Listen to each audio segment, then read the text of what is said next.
Haleluya, shalom kepada semua sahabat-sahabat saya. Dan kalau kita bisa melihat bagian terakhir dari kisah ini, yaitu pada Lukas pasal 19 ayat 1 sampai yang ke-10, dari kisah perjumpaan Yesus dengan Sakius, saya bisa melihat bahwa misi Yesus adalah bagaimana dia mencari dan menyelamatkan yang hilang.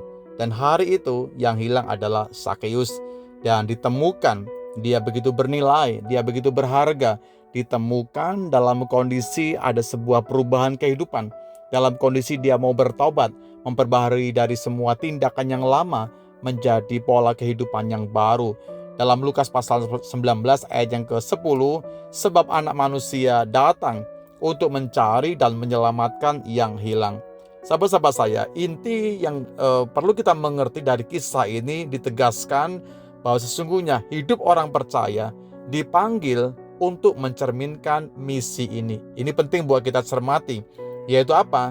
Misi mencari, misi mengasihi, dan juga misi memulihkan sesama kita. Tiga hal yang perlu kita mengerti dari kisah Sakeus ini, bahwa sesungguhnya Yesus datang untuk mencari. Kalau kita mau introspeksi diri kita masing-masing, apakah kita sudah meneladani kehidupan Kristus? Apakah kita hari ini juga mencari orang-orang yang sementara terhilang? Sudahkah kita benar-benar punya hati untuk bagaimana melihat keluar? Ada teman-teman kita yang sementara terhilang, ada keluarga kita mungkin hari ini seperti halnya Sakius, tenggelam dalam dosa dan tidak punya arah, tidak punya tujuan, dan kita tidak mau menjangkau mereka. Tentu hal ini kita akan evaluasi, kita akan mencari seperti halnya Yesus, ya, karena kita mau meneladani kehidupan Kristus. Seperti halnya Yesus mencari yang hilang, demikian juga dengan kita hari ini. Kita mau refleksikan bagaimana hati Tuhan menjadi hati kita hari ini. Kita pun bersama-sama akan berkata kepada Bapa, aku juga mau mencari teman-temanku yang hilang, rekan-rekanku yang mulai jauh, sahabat-sahabatku yang mulai terhilang hari ini. Cari mereka, kunjungi, datangi, hiburkan, dan doakan mereka, saudara. Bukan hanya berhenti sampai di sana, tapi bagaimana mengasihi. Mengasihi artinya ada sebuah pengorbanan. Kita memberi hati, memberi waktu, memberi hidup bersama-sama dengan mereka. Garis bawahi hal demikian. Yesus datang ke rumah Sakeus, dan dia mencari, dan dia bersama dengan Sakeus hari itu. Ada komunikasi antara Sakeus orang berdosa dengan Yesus yang adalah Kristus, yang adalah Tuhan. Saya mau katakan bagaimana dia mengasihi orang yang berdosa. Dia tidak pernah memandang bulu, dia tidak pernah memandang perbedaan, tidak pasang tembok perbedaan, tapi bagaimana Yesus mengasihi Sakeus.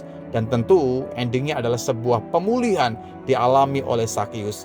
Dan kita lihat di sana ada hal-hal yang perlu kita teladani dalam diri kita semuanya, mencari, mengasihi, dan juga memulihkan.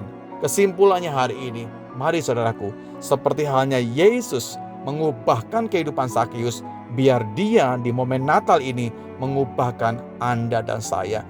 Dan Yesus membawa sebuah pertobatan yang sejati dalam hidup kita. Pertobatan bukan hanya sekedar pengetahuan saja, tapi bagaimana sebuah tindakan kita berbalik dari kebiasaan yang lama, berbalik dari pemikiran yang lama, berbalik dari cara pandang yang lama kepada cara pandang Kristus, dan memulihkan hubungan kita dengan sesama kita. Mungkin di momen Natal ini kita beberapa kali pernah bersinggungan, dan kita mungkin saling bersitegang satu dengan yang lain, dan seringkali terjadi perdebatan juga, percekcokan, perselisihan di momen Natal ini. Mari semua kita kembali, biarlah kita ada perbaikan, kita mengevaluasi diri kita mengintrospeksi diri kita masing-masing. Kalau memang ada sesuatu yang perlu kita benarkan, betulkan, dan kita berbalik dari kebiasaan yang buruk, kita kembali bertobat, minta ampun kepada Bapa. Saya percaya masih ada rentan waktu buat kita berbalik dari pola kehidupan kita yang lama. Tuhan menolong kita semuanya. Terima kasih Bapa dalam sorga buat kebenaran firman yang bisa kami terima hari ini.